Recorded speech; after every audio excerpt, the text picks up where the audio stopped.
আজ দেখাবো কুমড়োর শাক দিয়ে মুগ ডাল, কাঁচা মুগ ডাল। কাঁচা মুগ ডাল আগে কুকারে বসিয়ে দিয়েছি। এরপর কুমড়ো শাকগুলো ধুয়ে কেটে নিয়ে দিয়ে দিলাম।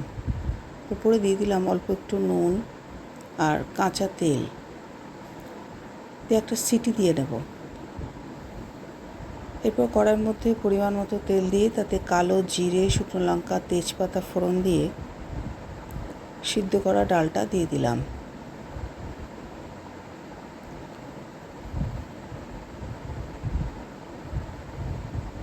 দেখুন,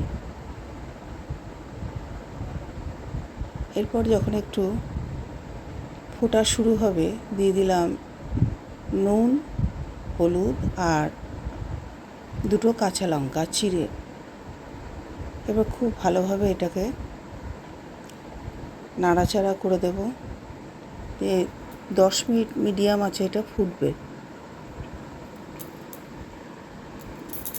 এই দেখুন, এরপর যেটুকু ফেনা আছে সেটুকু হাতার সাহায্যে তুলে ফেলে দেব। তৈরি হয়ে গেল কুমড়ো শাক মুগ ডাল দিয়ে।